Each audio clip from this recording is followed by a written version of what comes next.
Traveller. नमस्कार दोस्तों, आज आप देख रहे होंगे कि आज मैं न्यूज़पेपर पढ़ रहा हूँ आपके सामने। तो आपको भी ये न्यूज़पेपर पढ़ना चाहिए। आज का दैनिक जागरण पढ़ें या कोई भास्कर पढ़ें, ये न्यूज़पेपर आप पढ़िए। इसमें प्रॉपर्टी से रिलेटेड काफ़ी अच्छी न्यूज़ आई है और लाखों लोगों को इस न्यूज़ से फ़ायदा होगा। कैसे होगा वो मैं आपको बताता हूँ। मेन हेडलाइंस पहले न्यूज़पेपर में जो फ्रंट पेज में जो छपी है उसको पढ़ के आपको बता रहा हूँ। शहरों में नो ड्यू सर्टिफिकेट बिना खरीदी बेची जाएगी कृषि योग्य भूमि, नहीं लगेगा प्रॉपर्टी टैक्स ना डेवलपमेंट चार्ज। क्या है इसमें? अब गवर्नमेंट ने ये मतलब प्लानिंग कर दी है कि अब आपको सर्टिफिकेट नो ड्यूज लेने की ज़रूरत नहीं है, अब इससे ऐड करवा सकते हो। आपको नगर पालिका से या नगर निगम से कोई इनसे लेने की रिक्वायरमेंट नहीं रहेगी और एग्रीकल्चर लैंड की भी आप रजिस्ट्री करवा सकते हो डायरेक्ट। तो इसमें दूसरी हेडलाइंस क्या है? शहरी क्षेत्र की कॉलोनियों में खाली प्लाट के बेचने की मिली अनुमति और 30 जून तक नियमित कर दी जाएंगी अनियमित 433 कॉलोनियाँ। क्या आता है ये कॉलोनियाँ? गवर्नमेंट ने, मनोहर सरकार ने इससे पहले भी लगभग 700 के आसपास कॉलोनियों को अप्रूव किया था और उसमें कुछ कॉलोनियाँ रह गई थी। उसके बाद अब 433 नई कॉलोनियाँ भी अप्रूव हो जाएंगी। ये सब कॉलोनियाँ वैध हो जाएंगी, इनमें भी प्लॉट की रजिस्ट्रियाँ ओपन हो जाएंगी। क्योंकि पीछे जो अप्रूव की गई थी उनमें अप्रूव तो कर दी गई थी गवर्नमेंट द्वारा, लेकिन उनमें रजिस्ट्रियाँ ओपन नहीं हुई थी। तो इसके कारण लोगों में अभी भी सरकार को लेकर थोड़ी नाराज़गी थी। एक अप्रूव करने के बाद भी उनमें रजिस्ट्रियाँ नहीं हो रही है। तो सरकार ने एक स्टेप लिया है और लोगों की भावनाओं को समझते हुए ये एक अच्छा डिसीजन लिया है, जिससे काफ़ी लोगों को फ़ायदा होगा, आम जन को फ़ायदा होगा। तो पढ़ते मेन है क्या इसके अंदर? प्रदेश में शहरी क्षेत्र में अब कृषि भूमि या उसके हिस्से की खरीद फरोख्त के लिए नगर पालिकाओं से नो ड्यू सर्टिफिकेट लेने की ज़रूरत नहीं होगी। जैसे मैंने पहले बताया कि नगर पालिका से और नगर निगम से कोई इनसे लेने की ज़रूरत नहीं होगी। अब आप डायरेक्ट रजिस्ट्री करवा सकते हो। ठीक है, भूमि मालिक सीधे अपनी ज़मीन की रजिस्ट्री करवा सकेंगे। ऐसी संपत्तियों पर किसी तरह का प्रॉपर्टी टैक्स या विकास शुल्क नहीं देना पड़ेगा। प्रदेश में ऐसी 2,52,000 संपत्तियाँ चिन्हित की गई। पूरे हरियाणा सरकार ने, पूरे हरियाणा में अभी 2,52,000 ऐसी प्रॉपर्टीज़ हैं जो बिना रजिस्ट्री के पेंडिंग पड़ी है। तो उन लोगों को बहुत फ़ायदा होगा, वो अपनी प्रॉपर्टी बेच सकेंगे और जिससे खरीदने वाले को भी आश्वस्त हो जाएंगे कि उनके नाम रजिस्ट्री हो गई है। शहरी स्थानीय निकाय राज्य मंत्री सुभाष सुधा ने बृहस्पतिवार को मीडिया से बातचीत में कहा कि शहरी क्षेत्र में कॉलोनियों में स्थित खाली प्लॉट को भी बेचने की अनुमति दी जाएगी। मतलब जो प्लॉट खाली पड़े थे शहरों के एरियो में, उनकी रजिस्ट्रियाँ गवर्नमेंट ने बंद कर रखी थी, वो उनको खरीद बेच नहीं पा रहे थे। काफ़ी सालों से लोग अपनी ज़रूरत के हिसाब से भी नहीं बेच पा रहे थे और जिनको ज़रूरत थी वो खरीद नहीं पा रहे थे क्योंकि रजिस्ट्रियाँ बंद थी। तो अब वो रास्ता खुल गया है और वो रजिस्ट्रियाँ जैसे सरकार लिखित में ऑर्डर पास कर देगी तो तहसील में रजिस्ट्रियाँ होनी स्टार्ट हो जाएंगी। इसके लिए प्रार्थी को प्रॉपर्टी टैक्स या अन्य बकाया शुल्क जमा कराने का नो ड्यू सर्टिफिकेट जारी कर दिया जाएगा। तो उससे ज़रूरत नहीं है, उसके अलावा भी आपकी डायरेक्ट रजिस्ट्री हो जाएगी। इसके आधार पर वे अपनी संपत्ति को बेच सकेंगे। इससे 4,30,000 मालिकों के सीधा लाभ मिलेगा। मतलब जो लोग, काफ़ी सारी प्रॉपर्टियाँ थी जो अभी ट्रेडिंग नहीं हो रही थी, वो लगभग गवर्नमेंट के हिसाब से 4,30,000 ऐसी प्रॉपर्टीज़ थी जो कॉलोनियाँ अवैध होने के बाद उनकी रजिस्ट्रियाँ बंद पड़ी थी। लालडोरा के अंदर स्थित अपनी संपत्ति को स्वयं प्रमाणित करने वाले लोगों को भी संपत्ति बेचने की अनुमति दी जाएगी। अब मैं बता दूं, लालडोरा होता है किसी भी गांव का दायरा जो रेवेन्यू डिपार्टमेंट द्वारा निर्धारित किया जाता है। लालडोरा के अंदर भी आपकी रजिस्ट्री हो जाएंगी और उसके लिए आपको किसी तरह की कोई अलग प्रमाण पत्र लेने की ज़रूरत नहीं पड़ेगी। इससे डायरेक्ट जो लालडोरा के अंदर जो संपत्तियां थी उनसे लगभग सरकार का कहना ये है कि 6,85,000 संपत्ति के मालिकों को लाभ होगा। मतलब गांव के अंदर जो लालडोरा के अंदर जो प्रॉपर्टियां थी उन प्रॉपर्टियों को अब ट्रांसफ़र करना या किसी को बेचना, किसी के नाम करवाने का है, इससे लगभग 6,85,000 लोग इससे प्रभावित होंगे, जिनके लिए ये बहुत खुशी की खबर है। इससे काफ़ी लोगों में उत्साह और आएगा और प्रॉपर्टी का लेन देन बढ़ेगा। इससे सरकार का जो रेवेन्यू है वो भी काफ़ी बढ़ेगा। सरकार के खाते में, खजाने में भी काफ़ी पैसा आएगा। साथ साथ राज्य मंत्री ने यह भी बताया कि प्रदेश में सभी शहरी क्षेत्रों में 741 अस्वीकृत कॉलोनियों को नियमित किया जा चुका है। जैसे कि मैंने पहले बताया था, लगभग 700 तो वो फिगर है। 741 कॉलोनियाँ पहले भी मनोहर सरकार ने की थी। अब नायब सरकार 433 नई कॉलोनियाँ और आपकी अप्रूव करने जा रही है, उन सबको वैध कर दिया जाएगा। इससे इन कॉलोनियों में स्थित 1,71,368 संपत्तियों के मालिक को अपनी प्रॉपर्टी बेचने का अधिकार मिल जाएगा। क्या हुआ था, जो 741 कॉलोनियाँ गवर्नमेंट ने अप्रूव की थी, उन अप्रूव कॉलोनियों में सरकार ने अप्रूवल के बाद भी उनमें रजिस्ट्रियाँ ओपन नहीं हुई थी। अब सरकार ने ये 4 दिन के लिए अपना जमाबंदी पोर्टल बंद कर दिया गया है। तो ये जमाबंदी पोर्टल करने का मतलब ये है सरकार उसको अपडेट कर रही है, तो इन लोगों को ये प्रॉपर्टी बेचने का अधिकार मिल जाएगा।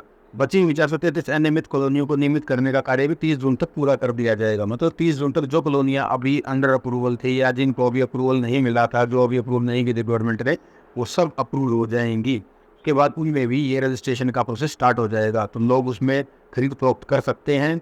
जो पहले कुछ यूट्यूबर्स या कुछ न्यूज़ चैनलों के माध्यम से ये बताया गया था कि आप इस कॉलोनी में प्रॉपर्टी ना खरीदें, इसमें आप फंस सकते हैं, काफ़ी लोगों ने आपको बरगलाया था। अब आप कहीं भी प्रॉपर्टी ले सकते हैं, जो भी सरकार द्वारा अप्रूव्ड कॉलोनी है और ये अप्रूव होने जा रही है, आप उसमें प्रॉपर्टी खरीद सकते हैं। अब आप निश्चिंत होकर उसमें अपनी मेहनत की कमाई, अपनी जमा पूंजी लगा सकते हैं।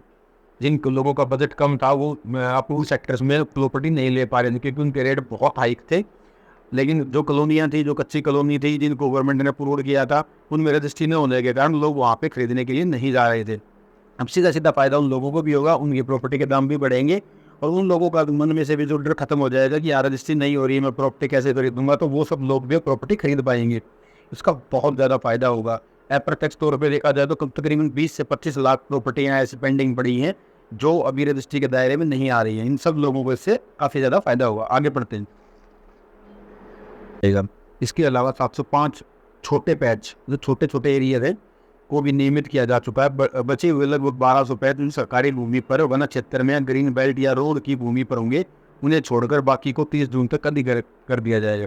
इसमें गवर्नमेंट ने साफ साफ कह दिया है कि जो किसी फॉरेस्ट डिपार्टमेंट के ऊपर जो एरिया होगा वो अप्रूव नहीं होगा, जो ग्रीन बेल्ट होगी वो अप्रूव नहीं होगी, या जो रोड की भूमि होगी, जहाँ से कहीं रोड निकलना होगा वहाँ पे कोई ज़मीन है, वो भी अप्रूवल नहीं होगी, उसकी रजिस्ट्री नहीं की जाएगी। तो इसलिए आप प्रॉपर्टी खरीदने से पहले, किसी भी कॉलोनी में खरीदने से पहले ये जरूर चेक कर ले क्या कोई मास्टर प्लान का रोड तो नहीं है वहाँ पे, क्या फॉरेस्ट डिपार्टमेंट की कोई ज़मीन तो नहीं है। एग्रीकल्चर आप ले सकते हैं, एग्रीकल्चर को टुकड़ों में करने का सरकार ने खोल दिया है रास्ता, लेकिन हाईवे की ग्रीन बेल्ट या किसी भी तरह की ग्रीन बेल्ट या किसी भी तरह का रोड की ज़मीन या किसी भी तरह की फॉरेस्ट डिपार्टमेंट की ज़मीन इस दायरे में नहीं आती है, सिर्फ उस दायरे से बाहर रहेंगी। इस फैसले से कुल 13,38,000 संपत्तियों के मालिकों को लाभ मिलेगा। जैसा कि मैंने पहले बताया था, काफ़ी लोगों को डायरेक्ट इनडायरेक्ट लाभ होगा। और जिन लोगों का बजट 15, 20, 25 लाख रुपए तक होता था, वो 150 गज का कोई अगर प्लॉट लेना चाहते थे, ये उनके लिए काफ़ी अच्छी खुशखबरी है, वो अब इस प्रॉपर्टी को खरीद पाएंगे। अब दूसरा एक और गवर्नमेंट ने फैसला लिया, वसीयत के आधार पर भी रजिस्ट्री हो जाएगी। अगर मृत्यु के केस में वसीयत के आधार पर अथवा बिना वसीयत के आधार पर किसी अन्य कारण से मालिक को संपत्ति का ट्रांसफर में दिक्कत आ रही थी, अब यह समस्या खत्म हो जाएगी। सरकार ने मार्ग खोल दिया है कि जो वसीयत के ब्याह पे जो आपका वसीयत थी, अगर वो वसीयत के बाद आप लोगों को मालिकाना हक नहीं मिला था या आदमी की मृत्यु हो चुकी थी और वो मालिकाना हक के लिए लोग चक्कर काट रहे थे, अब वो भी उस दायरे में ओपन कर दिए जाएंगे। नगर निकाय से आवेदन पर 30 दिन का नोटिस 2 अखबारों में जारी करेंगे। इसके बाद उत्तराधिकारी का निर्णय लेकर ट्रांसफर करने की अनुमति प्रदान कर दी जाएगी। इसका एक प्रोसेस होगा, जिस भी अधिकार के अंदर वो आती है, नगर निकाय आता है, नगर निगम आता है, नगर पालिका के अंदर आता है, तो उसमें 30 दिन का नोटिस गवर्नमेंट अखबार में निकालेगी, 2 अखबारों में निकाला जाएगा।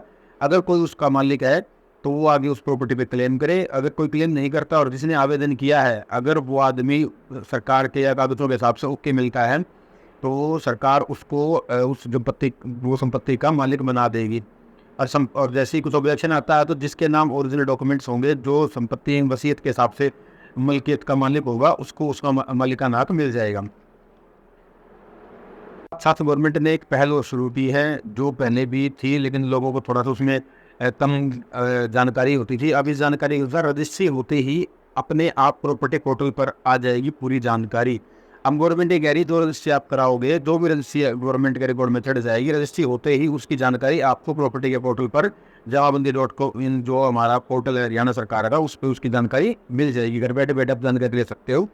जैसे कि अखबार में लिखा हुआ दैनिक जागरण की रिपोर्ट के अनुसार प्रदेश में 1,17,705 संपत्तियों पर आपत्ति लगाए जाने की वजह से लोग राशि जमा नहीं कर पा रहे थे। उन्हें अब राशि जमा करने की सुविधा प्रदान कर दी गई है। शहरी क्षेत्रों में घर बैठे सुविधा उपलब्ध कराने के लिए HSVP हरियाणा शहरी विकास प्राधिकरण, HSIDC Haryana state industrial infrastructure development company and तहसील में किसी भी प्रकार की रजिस्ट्री होते ही सभी प्रकार का विवरण निकाय प्रॉपर्टी पोर्टल पर खुद ब खुद आ जाएगा। तो ये थी आज की खबर। इससे आपको ये तो प्रशस्त हो गया होगा, ये तो आपको कन्फर्म हो गया होगा कि अब सरकार का जो कम वोट बैंक और जो छोटा वर्ग है, निम्न वर्ग है, उसकी तरफ भी काफ़ी ध्यान है। तो अब नायब सरकार उन लोगों को फ़ायदा पहुंचाने की कोशिश कर रही है जो लोग इस फायदे से पहले वंचित थे। अब देखा जाए तो दीनदयाल के नाम पे भी काफ़ी महंगे महंगे प्लॉट बिक रहे हैं, चाहे वो किसी भी क्षेत्र में हो। उसमें खरखोदा, सोनीपत, बहादुरगढ़, रोहतक, गुड़गांव, फरीदाबाद जैसे एरिए इसमें काफ़ी फेमस हैं। तो यहाँ प्रॉपर्टी के दाम लाख रुपए, 50,000 लाख रुपए से नीचे नहीं आ रहे थे, जो लोगों की आय से बाहर हो रहे थे और लोगों की पॉकेट साइज में नहीं आ रहे थे। 100 गज का प्लॉट भी 60-70 लाख रुपए से नीचे नहीं मिल पा रहा था। अब उन लोगों को फायदा होगा जो लोग 20 से 25 लाख रुपए या 15 से 20 लाख रुपए के दायरे में अपनी प्रॉपर्टियां खरीदना चाह रहे थे, वो लोग डायरेक्ट इस स्कीम के फायदे में रहेंगे, क्योंकि वो एग्रीकल्चर में जो रजिस्ट्रियाँ थी, जो कॉलोनियों में जो रेट थे, वो लगभग इसी रेंज में थे। अब उन लोगों को ये सुविधा मिल जाएगी और रजिस्ट्रियाँ खुल जाने से जो बेचने वाला है उसको भी राहत मिलेगी और ख़रीदने वाले को भी ये प्रशस्त हो जाएगा कि उसके नाम कागज हो गए हैं। तो आगे चल के ये कितना फ़ायदा सरकार को मिलेगा, कितना रेवेन्यू जनरेट होगा, इसके क्या लाभ होंगे, क्या नहीं होंगे और कितने लोगों को इसके अंदर फ़ायदा मिलेगा, तो ये तो सरकार की स्कीम अप्लाई होने के बाद ही पता चलेगा।